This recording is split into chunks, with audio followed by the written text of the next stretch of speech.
Top Med Talk. Hi, it's Desiree Chappell here and the Top Med Talk team. I hope you're staying safe during these times. We wanted to say thank you for downloading Top Med Talk. This piece is not specific to the COVID-19 crisis, but we are covering it daily. If you want more of that information, you can find it on topmedtalk.com. Now, in the meantime, we are continuing to champion perioperative medicine like we always have done. And we're working with our academic partners as the crisis continues to bring you our normal scheduled content. We also want to say thank you to our sponsors, specifically Edwards Life Sciences, for their generous support. I hope you enjoy this podcast. Danjoux, Professor Gerard Danjoux, is a consultant in anaesthesia and sleep medicine at Southeast. He leads on the Prepwell study.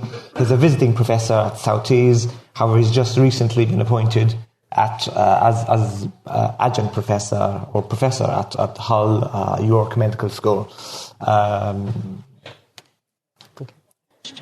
Jerry. Thank you very much.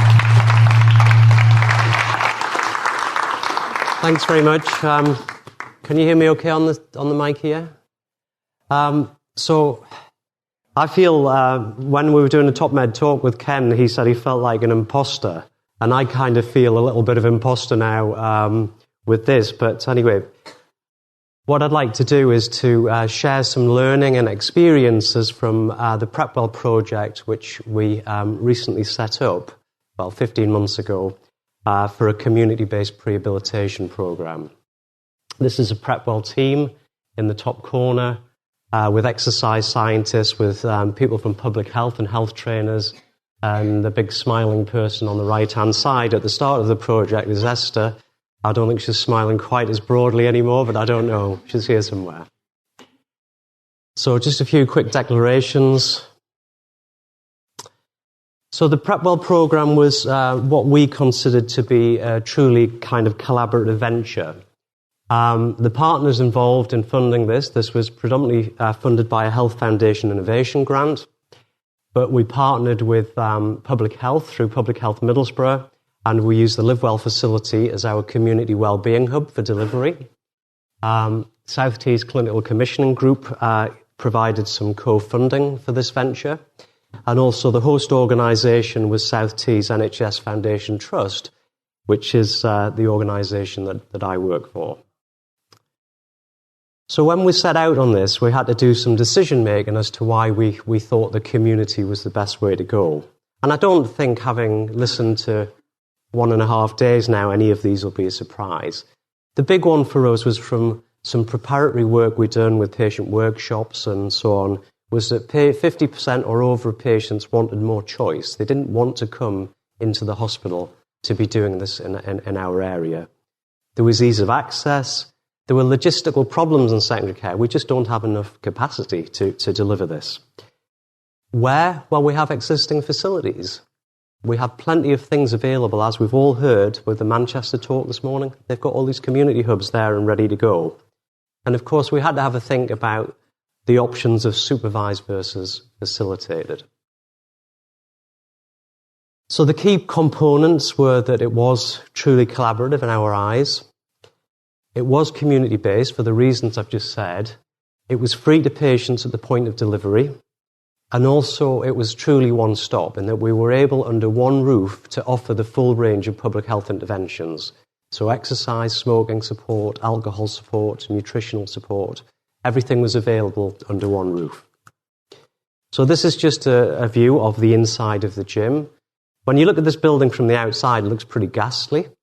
But it's recently had a complete 1 million refurb, and it's transformed the public health delivery in Middlesbrough. So much so that very recently, as in 2 or 3 days ago, the public health team have won a national award for public health improvement. And this in the middle is Edward Kanunga, who's our Director of Public Health.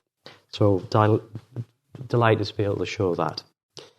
So just to finish, we were multimodal in that we were looking at the range of health behaviours, but not only that, we were actually looking and screening for undiagnosed comorbidity and chronic health conditions. So this was quite a challenging project. It was health trainer delivered, but physiotherapy supervised. And where we could, we took the lessons from an established, successful model of care, which was cardiac rehabilitation.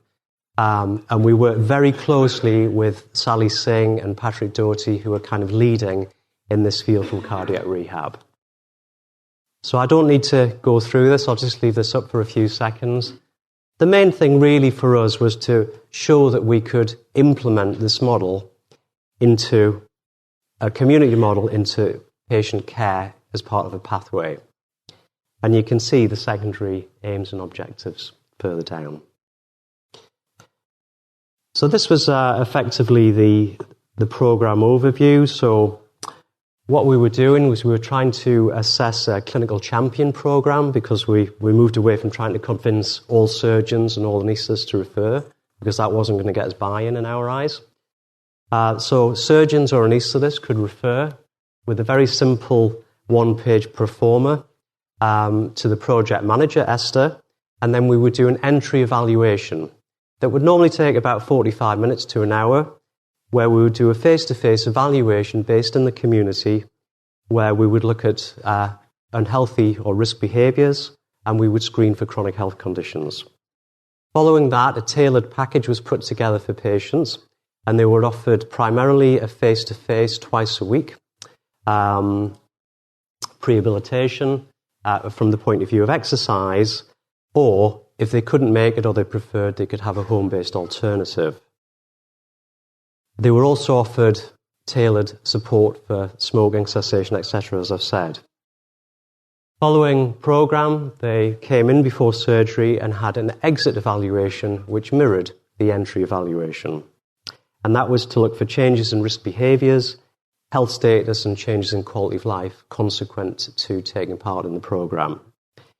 Following surgery, and we're still collecting some of this data, we're looking at we are contacting patients at 3 months to look for sustained changes in behaviour and also to look at changes in quality of life, and we're going to compare those to baseline. So the program looked something like this, where they would have a clinical evaluation, and then there would be agreed interventions that the patient would sign up to. So I'm not going to go through these in detail, but these were the risk factors that we were looking for, and these are the different ways that we were evaluating. So HADS is a hospital anxiety and depression score, which is a pretty well validated tool. That's the clinical frailty score, looking for frailty. And if they triggered at a certain level, we would then progress to do an Edmonton frailty assessment. We've heard about the risk of postoperative pulmonary complications predicted during the ARISCAT from Denny's talk yesterday. So that was the range of evaluation strategies that we were using. And Esther was very experienced in this. She was previously manager for our cardiac rehab.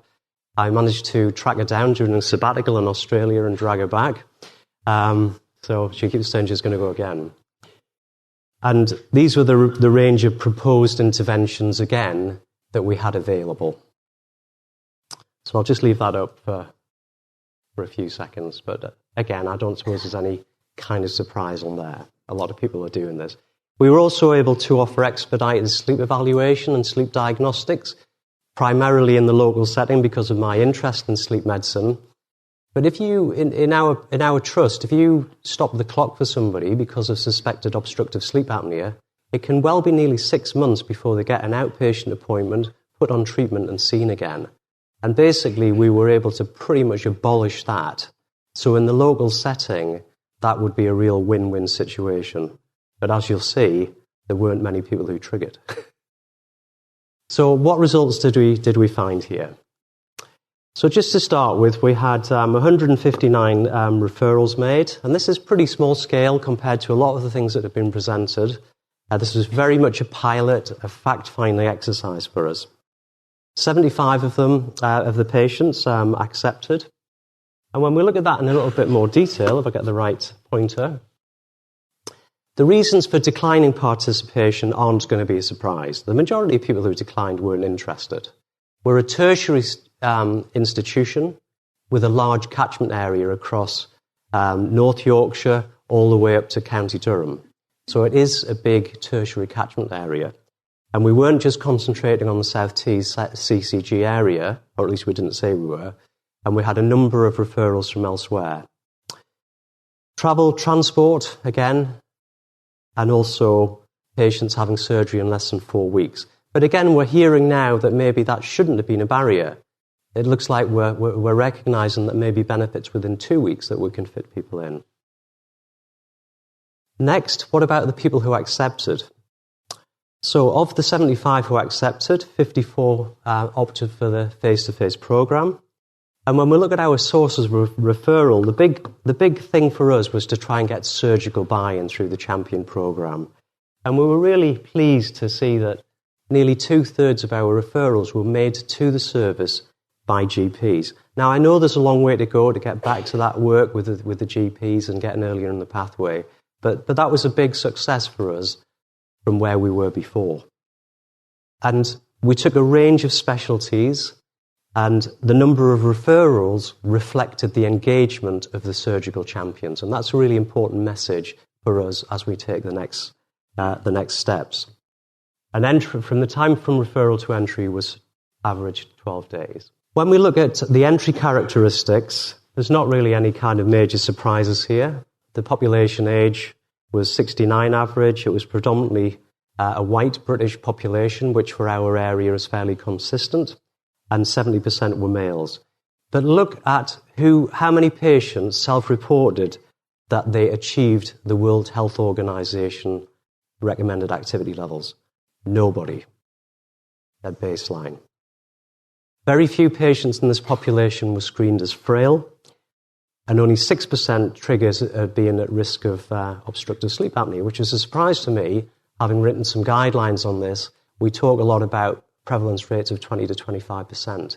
And that is a big problem that we haven't really touched on sleep as part of multimodal prehabilitation, but maybe it's something we do need to think about. Looking at those who completed an exit, we can see that only 50% of our patients who came into entry completed an exit. So that was another learning point. People made appointments and then didn't turn up. Some people had their surgery cancelled. There were various reasons why that happened. But we need to try a little bit harder with that side of it. So just looking a little bit at the exit criteria, we can see self-reported compliance with the WHO guidelines improved from 0% at entry to 73% at exit. So we were really pleased with that. And when we actually looked at the 6-minute walk distances, you can see the average improvement there. But more importantly, if we looked at individual responses, and we heard Ken talking about the outliers a bit, and maybe we get a bit focused on the mean sometimes, that 56% achieved a minimum clinically important difference at 25 meters, which is the threshold for cardiac rehabilitation. So that may fit a bit with the concept of responders and non-responders. I know Ken doesn't believe in the concept of non-responders. You kind of say we just don't give anybody the right, we've got to give people the right volume, maybe. Smoking rates declined. Okay, it's not huge, but it's an improvement. Alcohol drinking above governmental levels declined. We didn't really expect to see much in the way of BMI changes. And when we looked at the HADs, one of these was a slight surprise for us, though. Borderline or elevated HADs for anxiety actually increased from baseline. However, depression was reduced. So that's something that we need to think about. It's a small sample, we have to remember that, but it is an important finding. And when we looked at mean health-related quality of life using the EQ5D, a recognised validated tool, we can see that there was a slight improvement on exit. So lots of green, which we felt was positive. Other program details. 21% of our patients screened with the Aeroscat were prescribed inspiratory muscle training, and we used the Power Breathe device.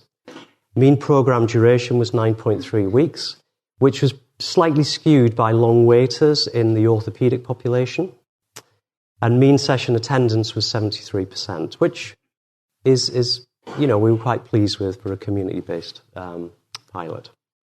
So you shouldn't read anything into the fact that the pound sign's bigger than the euro sign and the euro sign's underneath. Okay?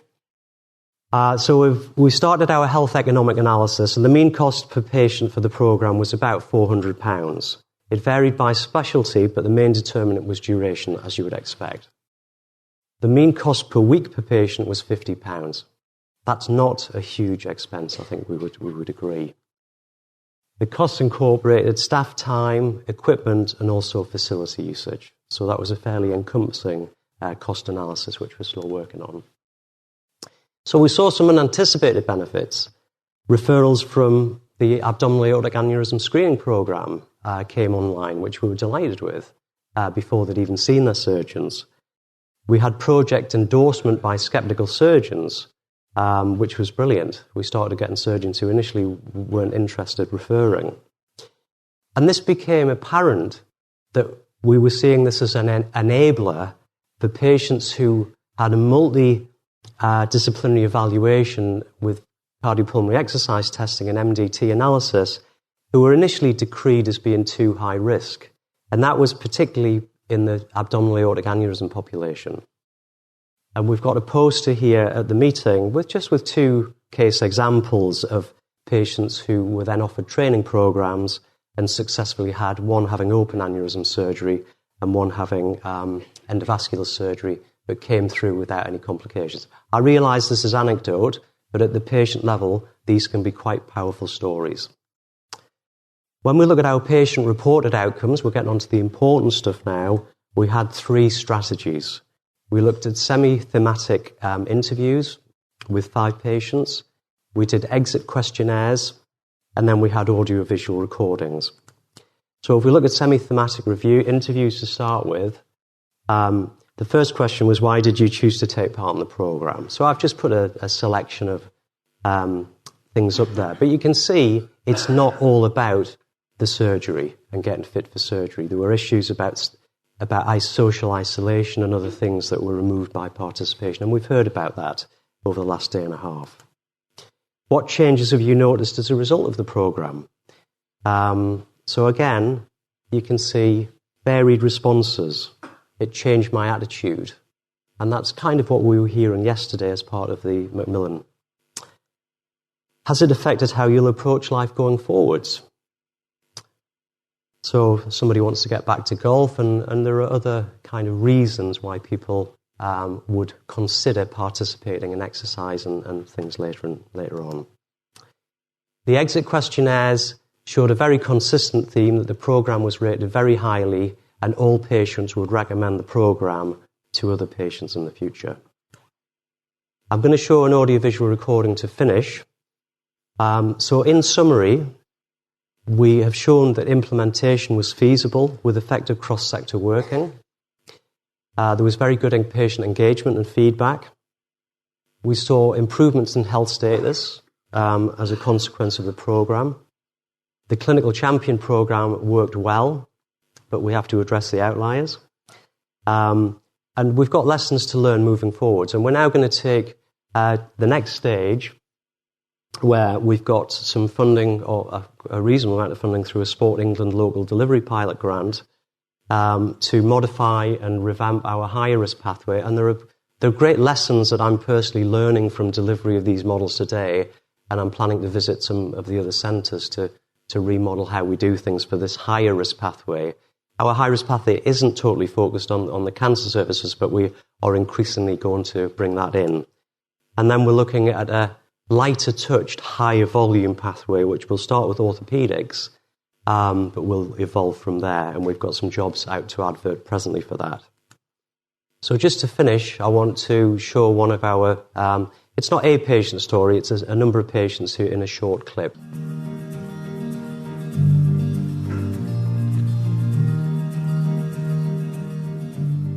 And I loved it. You met new people. You did the exercises, you felt well in yourself when you came out because it helps your mind as well. With the incentive I've got now, I've got into cooking, like healthier foods, stir fries and things like that, rice and noodles and things like that. And I enjoy it, yeah. So it's been good. I lost 1.5 stone in, 6 weeks, 4 weeks. I mean, I really pushed myself, but I did it. Because I knew if I didn't, I probably wouldn't survive. I wouldn't be sat in this chair today. It's going well, I think. It's going okay. I'm enjoying it. I feel better when I've done it. So yeah, it's going good. Once the session's over, it makes you feel as if it makes you feel you've achieved something, and you also feel better in yourself because you've done some exercise. It's definitely worth your while because it does make you feel better. Even if it's not just for the exercise, if it's for the socialisation, if it's for talking to other people who haven't done what you haven't done, even if it's talking to your physio. There's Esther. They can help you out with things that you didn't think you probably could help you out with, and it can just make you feel better if you are having a bad time.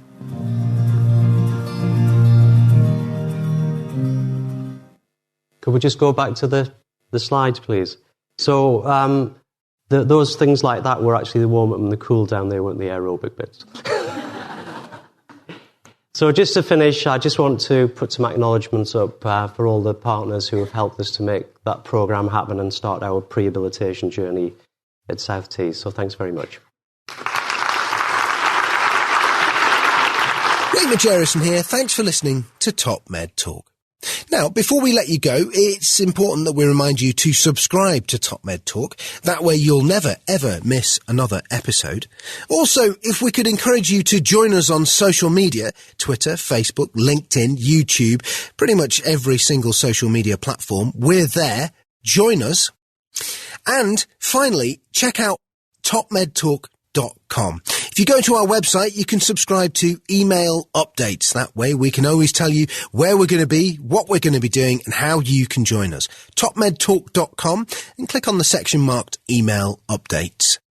Finally, Top Med Talk is proud to act as the broadcasting arm of EBPOM, Evidence-Based Perioperative Medicine. We'd love you to find out more about them as well. ebpom.org is their website. That's ebpom.org. And if you go to ebpom.org/meetings, you can find out about some of the wonderful meetings that we attend and cover across the year here on Top Med Talk. That's ebpom.org/meetings.